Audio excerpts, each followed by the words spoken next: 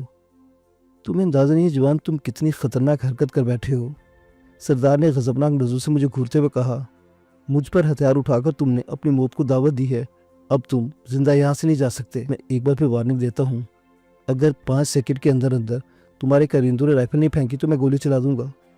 میں نے بے لچک لہجے میں کہا، جلدی کرو، ایسا نہ ہو تمہیں پچھتانے کا موقع بھی نہ مل سکے، میں 5 تک گنتی گنوں گا۔ ایک سردار شاید کوئی خطرناک دھمکی دے کر مجھے ڈرانے کا ارادہ رکھتا تھا، لیکن میں نے کلاشنکوف کی نال سیدھی کر کے اس کی سینے کی طرف کی تو اس کا چہرہ یک لخت زرد پڑ گیا۔ 2 کمرے کی خاموش فضا میں میری آواز گونجی۔ 3 میں 4 کہنے ہی والا تھا کہ سردار چیخ پڑا، ٹھیک ہے گولی مت چلانا، شیرو رائفل بیڈ پر پھینک دو۔ شیرو نے مالک کی ہدایت پر فوراً عمل کیا۔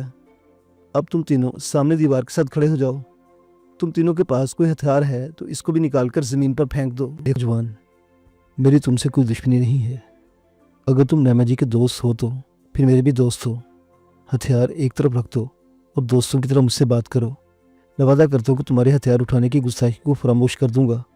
نعمہ جی آپ اسے سمجھائیں، ہم دوستانہ انداز میں یہ معاملہ طے کر سکتے ہیں۔ نعمہ کے چہرے پر شدید پریشانی کے آثار نمایاں تھے، اس نے کچھ کہنا چاہا لیکن ہونٹوں پر زبان پھیر کر رہ گئی۔ دیکھو جوان، یہ شخص تمہارا ہی نہیں میرا بھی دشمن ہے، یہ میرے بڑے بھائی سردار رفیق خان کا قاتل ہے، 10 سال پہلے اسے قتل کر کے فرار ہو گیا تھا، اس کے بعد یہ آج سامنے آیا ہے، میں نے قسم کھا رکھی کہ اسے دیکھتے ہی گولی مار دوں گا۔ تم خام خواہ میرے راستے میں آنے کی کوشش نہ کرو، مجھے اپنی قسم پوری کرنے دو، میں وعدہ کرتا ہوں اس کے بدلے تم جو چاہو میں تمہیں دے دوں گا، نہیں ایسا مت کرنا۔